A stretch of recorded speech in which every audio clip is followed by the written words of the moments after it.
Welcome to GodCast, recorded at Meadowbridge Seventh-day Adventist Church, located at 7400 Antique Lane, Mechanicsville, Virginia, 23116.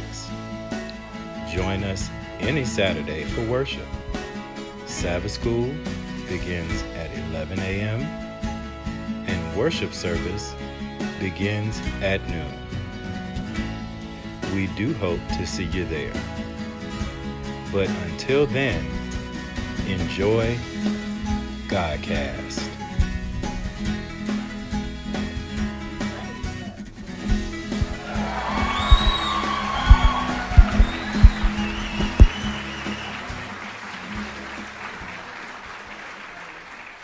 Hi family, I'm Lorraine, your host. On behalf of the GodCast ministry team and the Meadowbridge Seventh-day Adventist Church, welcome and thank you for joining us on this episode of GodCast, How to Life with God. Today we will be discussing growing up churchy. What does that even mean and how it can impact how you life with God? Joining me to discuss the good, the bad, and maybe even the ugly of growing up churchy are my friends Roland, Marquivas, Alex, and Cameron. So come on, let's get into it.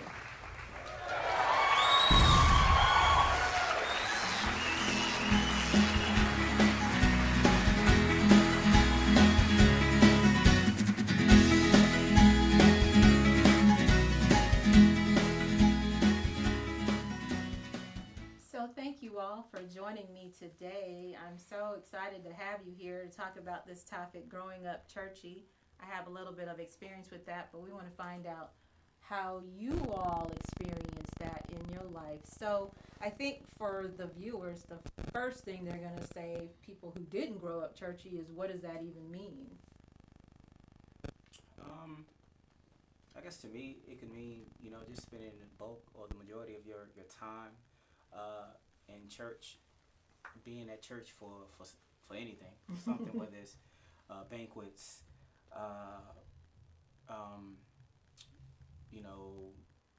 outreaches, just anything, that includes, just being in church. Mm-hmm. So, yeah. To be churchy in this case would mean that you are integrated and committed to a particular group of people within a confined area, and you experience all of its life and atrocity and growth, and also learn from its momentum and rhythms of what it means to be part of a community. Well, to me, it means growing up as a kid in a straight and narrow path to the point that you don't fit in with other kids. For example, you're on the playground and everybody's cussing, because you go to church and you know better. You don't do that.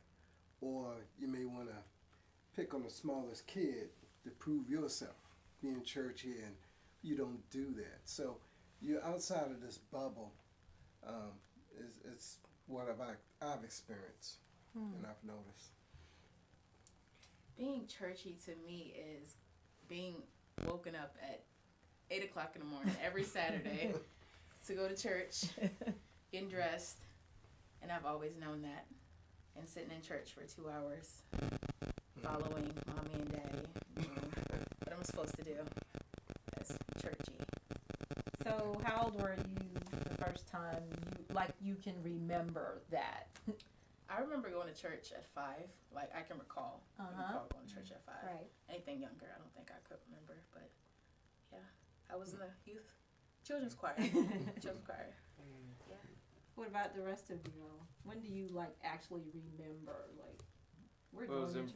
it was in Arlington, Virginia. My mom had just started going to church, whatever that meant. And that just meant going to this old church with the old wooden pews. Mm-hmm. And I had a friend who I met there, I think I'd say around the age of 6. I just knew that we went there and we sat and heard older folk talk about something. Uh-huh. And that's really about my first experience at church, just sitting quietly and just allowing the people at the front do whatever it is that they were doing. Obviously, it involved preaching and singing hymns and so forth. So. Well, I would say I was about 5 or 6 years old when I remember going to church. And the reason I remember that is because my mother in particular, she would make my brother and I go to church. And the way she would do that is if we didn't go to church, then we couldn't go outside to play. And it was Sunday, so all the sports shows would come on. We couldn't watch sports. And so we're just stuck inside the house. You know, and so I mean, I want to go out to play. Right. So I would go to church. You know, the Sunday school teacher was nice, and we did learn things. But it just really didn't resonate with me as to why I needed to go to church. I just felt it was something that, you know, I had to do because my parents said do it. You know. Yeah, that makes sense. I would say 5 or 6 as well. Church has always been kind of like the foundation for my family. But even with that, not understanding why I was going, you know, was a big part. When you're like 5 or 6, you just know you go, and they integrate, you know, stories, their snack. You know, you know, 5 or 6, you know, you all for it. But yeah, pretty much like 5 or 6, and it became kind of like a routine. Okay. So, at what age then do you feel like it started to make sense to you a little bit? So I remember my mom taking up her first duty at church as a deaconess, and I realized that she was really into it. And I realized my mom was there Saturday morning quite early, and we'd be the last ones to leave with church Saturday evening.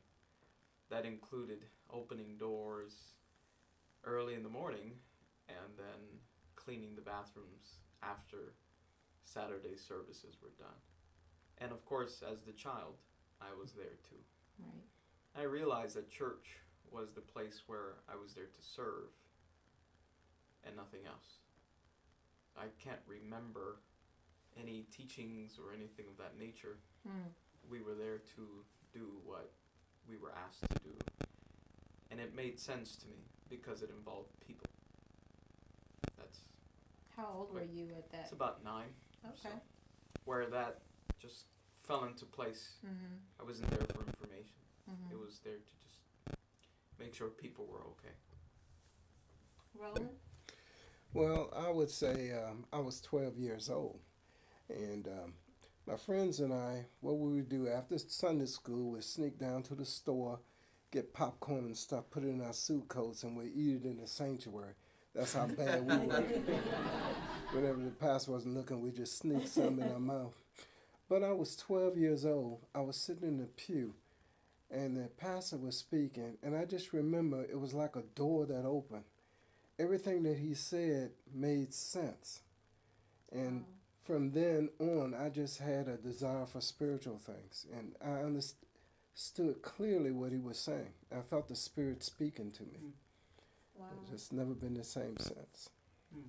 So I really feel like maybe 15, when I was really involved into the church, I would be leaders of praise teams and actually being involved into the service.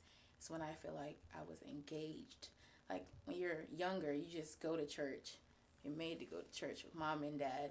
So you just sit there, you're listening. But once you're older, you feel like you can connect to it. Like you're just not listening to somebody up there yelling and stuff. When I was 15, I felt like I connected more. Unfortunately, my, I guess, real relationship, or when I started to take, you know, Christ seriously, even though I had been in the church all my life, was at pretty much the end of high school. Sometimes when you grow up churchy and you grow around, you come around people that may not have the same faith as you, you try to be a part of that cast Right. when you know better.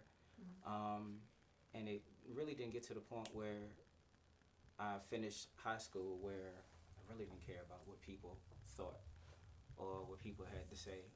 And I wasn't just a church goer.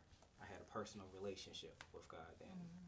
And so senior year, going into freshman year of college, that's when I started to take Christ, really seriously. I think that's really awesome that you said that, just because a lot of times that's when a lot of people move away from God when they're in high school or about to go away to college, and they're like waiting to, I'm going to experience all these different things. I'm going to be free from my parents and all of that. So I just think that's beautiful that was the time that God arrested your spirit. So you've all grown up churchy, and that has different connotations. But what are some of the benefits that you see now, even in your life, to having that experience? And then obviously the next question will be, what are some of the negatives around that? I'll go first with that, just because I think I resonate with what you say, because I think the personal relationship with Christ came at a different time. So the benefit, I think, even from my situation of getting the point of being a 9 and serving the church, is primarily that service was part of being spiritual or being religious or being committed to a community. That service is non-negotiable. And as I would later find out, that, of course, in Christ, you become a servant too. And so the greatest benefit here is that when you come to know who Christ is, it's not like you graduate to anything bigger than a servant. It's the fact that you are a servant forever. So it places a proper context to why you do it. But the biggest benefit from that initial part of learning from my mom was that this is what we're going to do forever, And I was fine with that. So Alex, I wanted to follow up with you on something you've mentioned twice, and our viewers may not understand what you mean by that. Tell me, when you say a servant, that's not necessarily something that most people strive for. Yeah. And you seem to take pride in that. Tell me what you mean by that in the context of church. Well, it was always interesting to me. My mom, by career path, was, I guess, under her circumstance, she was a housekeeper. She worked 2 jobs, and but then when Sabbath came along, she had no problem saying, no, I need to be at church and give the same effort that I do with my work, but to the church and for God.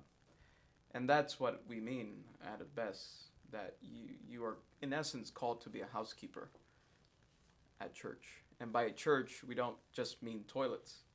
We mean just making space for people and that connection that you expect to have with God. And so when we mean servants, we truly mean all aspects of servanthood. Toilets to just making sure people have the space to know who God is.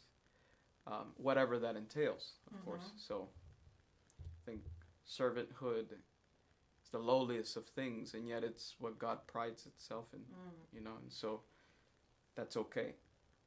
It's part of the nastiness which makes it so holy, so I guess that's the best I could say in that way. Thank you. Sure. Well, gosh, I would say being churchy set up some good boundaries. I know when I was growing up, because I'm a product of public education, and they were doing some of everything in the public schools. It'd be nothing to go down the playground and you see people behind the bleachers getting high, or you go in the bathroom and people drinking. So it set up good boundaries for to navigate in. And friends and I, we talk about that today. Some of the places we probably would have gone had we not had those boundaries. So as you get older, you really appreciate that. And you can really look back and see where it's beneficial. Whereas when you're going through it, you may not think it's beneficial, or you feel outside, so to speak. So, yeah, I welcome it. Cameron, benefits that you've seen. You're younger than everybody else that's in the circle and in the group, so you have a different perspective. So, I think one of the benefits of going to church, younger, it's a lot of my friends weren't made to go to church, so they don't have to go to church. So I feel like when my parents made me go to church Saturdays, it's going to instill in me to keep going to church even through hard times, and eventually raising my kids to go up, going to church. So yeah. All right. I think with going to church, I think what happens is a lot of times there's a negative connotation on when you are a believer, what you have to give up. But I don't think that's what it is. It's actually what you've gained.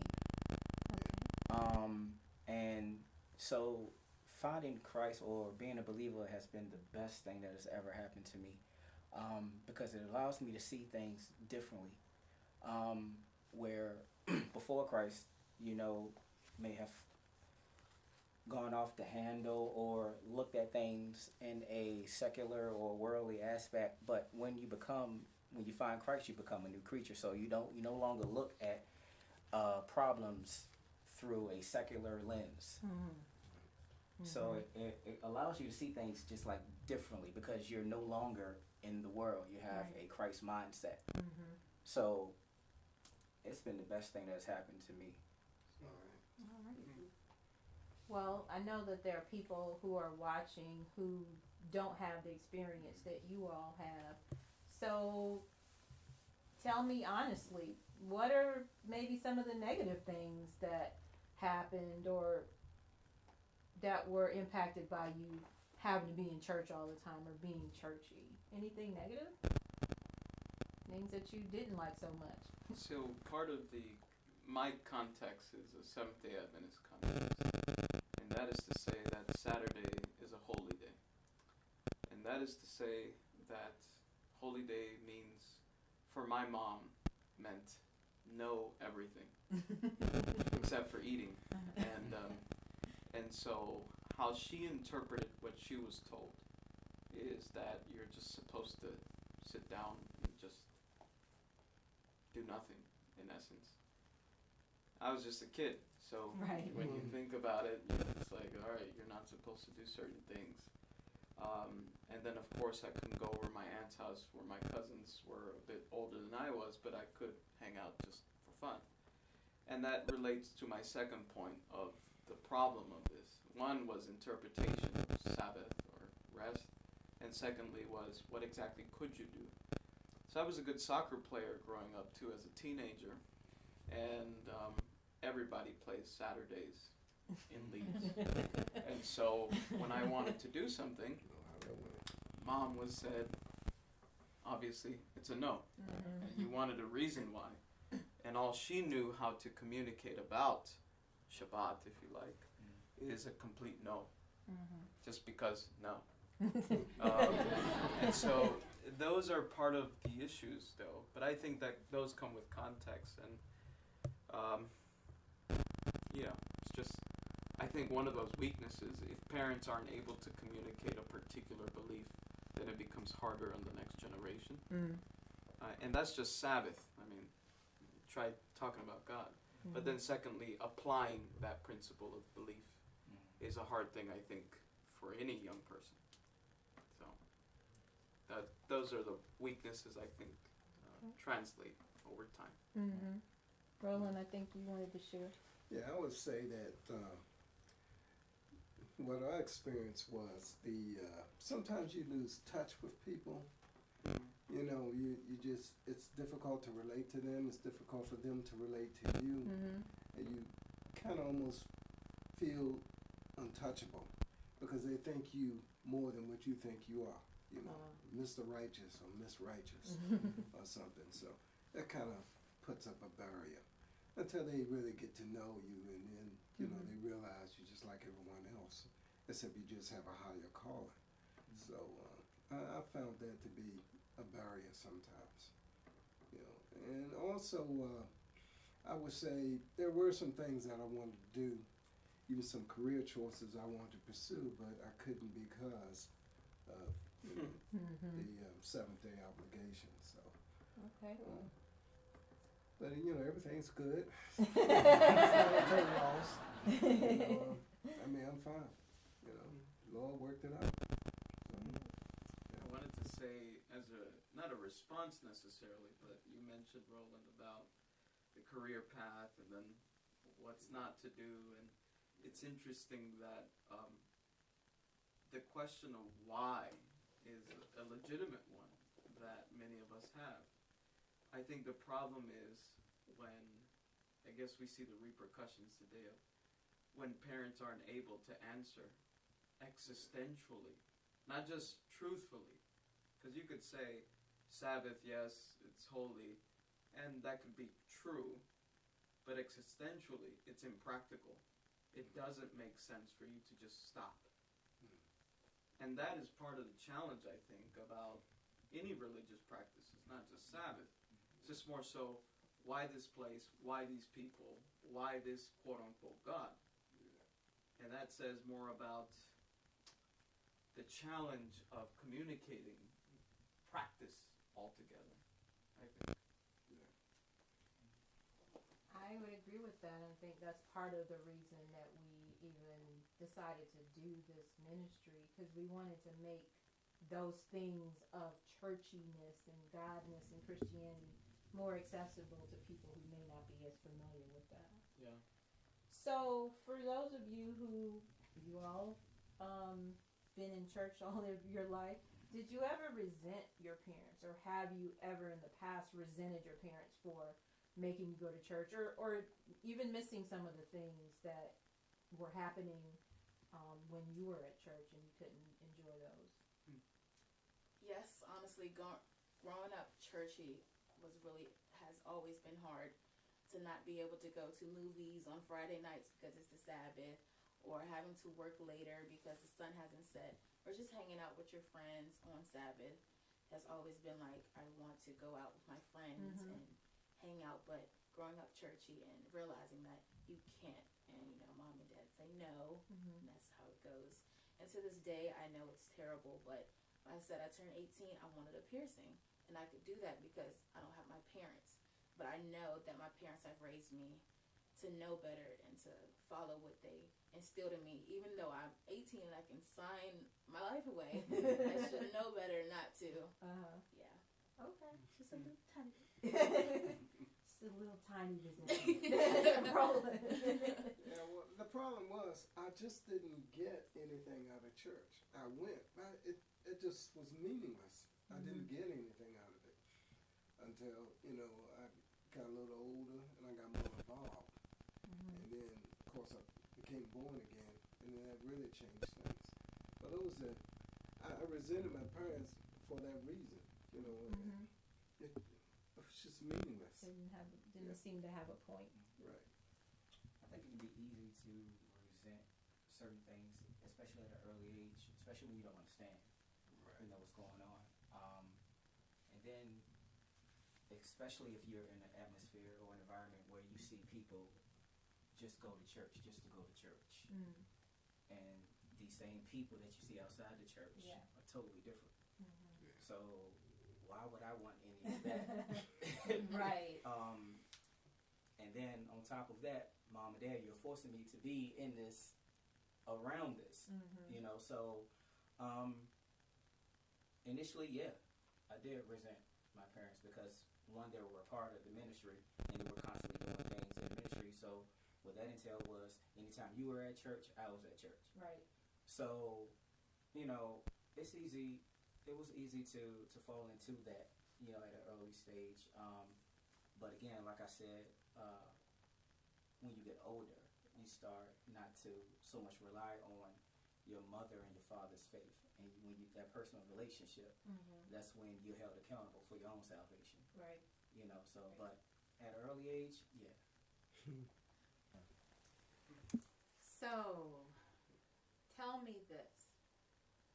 How has growing up churchy impacted how you do life with God now? Well, I can say that growing up churchy has made me realize that I'm different. I'm not like my friends, and I have certain standards that I have to go up to. Like when I go to college this fall, I'm not going to be the crazy wild one that most of the freshmen come in, because I know that on Sabbath, you relax, it's a day of rest. So I will still be doing that. And also too, having a boyfriend, I know what values I want in a boyfriend because I've been raised up churchy. So I don't want just any man. I want a man that my father has represented. All right. Mm. All right. Roland? Yeah, well, I would say it helps me to seek truth more and be able to see through the subterfuge or alternative truths that are constantly, we're constantly being bombarded by. Sometimes you don't have time for silliness. You want to know, what is the truth and how does it impact me? And what is it I need to do, to have the greatest success. So, Okay. yeah. I think I've benefited being churchy. It has made me selfless. Like the pastor said, put me in a sense of being servant. And that's always important. I've always told myself if I was going to do this and be a part of the faith, then I was going to do it to the best of my ability. I wasn't going to funk the faith. And so I've seen a lot of people, you'd be amazed of a lot of people that go to church and still miss God.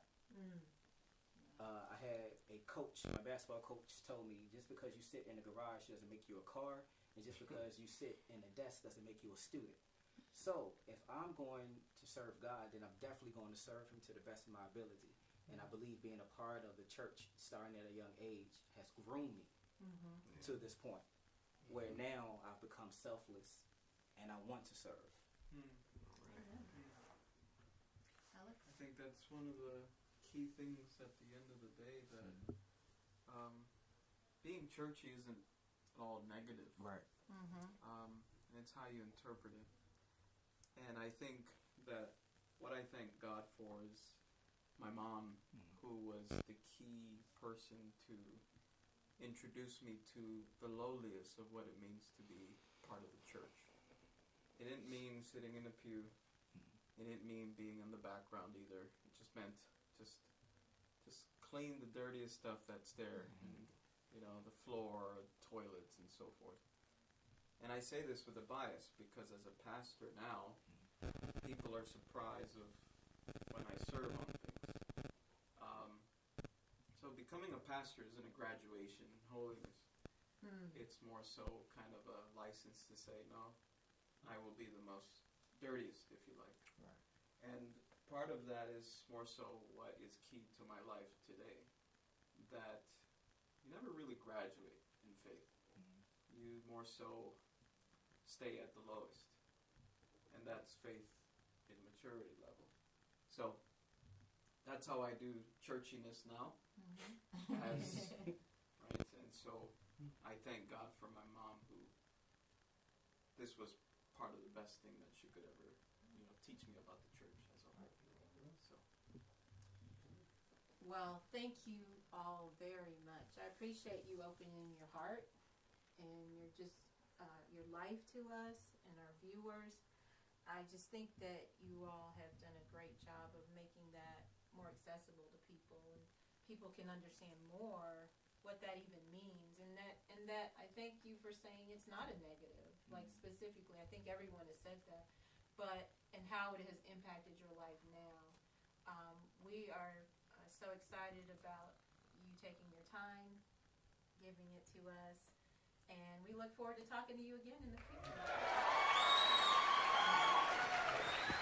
I appreciate our guests sharing openly about the good, the bad, and the not so pretty about growing up churchy. Their experience, some common, some unique, allowed us to learn some practical things about growing up in an environment where going to church was a mandate, not an option. Most of them remembered being in church at 5 or 6 years old, and it was probably before that they actually started.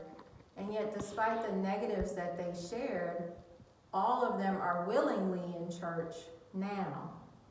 I think that reflects in part the wisdom that is shared in Proverbs 22:6, which says, "Train up a child in the way that he should go. Even when he is old, he will not depart from it."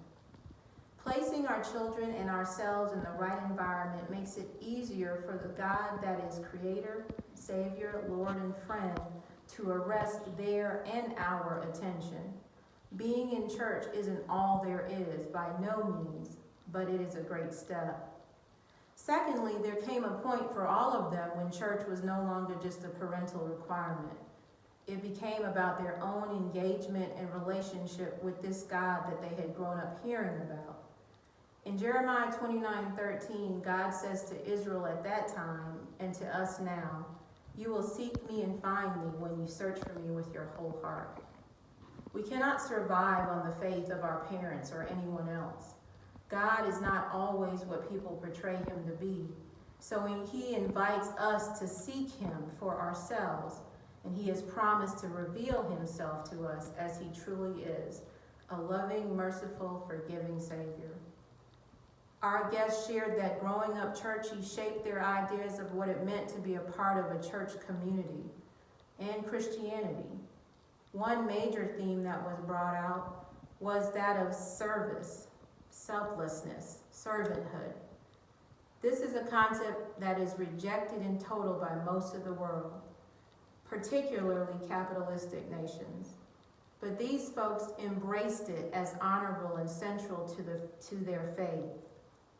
In John 13, we find the story of Jesus' Last Supper with his disciples and how he washed their feet afterwards, which was normally the job of a servant. Jesus laid out clearly the idea that this is not a cushy lifestyle. Verse 14 says, "If I, Jesus, the Lord and teacher, washed your feet, you also ought to wash one another's feet, for I gave you an example that you also should do as I did." Doing life with God requires a sacrifice of status, ego, and even being right to follow his example of self-denial in the pursuit of service to others. And not service for the sake of service itself or just doing good in the world, but service for the purpose of reflecting and drawing people to a Savior who humbled himself beyond our conception in order to save us. Finally, our friends shared how what they learned growing up Churchy has framed how they life with God now. Some of those lessons were flawed or imperfectly communicated, and sometimes seemed strange and prohibitive. As children, they didn't always understand the why of going to church. But because of their presence in the environment, they learned how to treat others, how to honor God's commandments, how to minister to others, and even how to select a life partner. As we heard today, growing up Churchy can be good and bad, but Jesus is all good, and he didn't come for the Churchy alone. Jesus Christ died for you, and he wants to get to know you now, even if you've never stepped foot in a church. Give him a try today. Come and see for yourself. I hope that you are inspired by the conversation to begin seeking God. Thank you for joining us. Please subscribe to our YouTube channel, hit the notification bell, like and share so that others can be inspired as well. Leave your comments and questions below. And if you want to know more about this God who wants to have a relationship with you, email us at mbsda.godcast@gmail.com and one of our ministry team will connect with you. Join us next time when we will ask more questions and seek more answers as we continue moving Godward.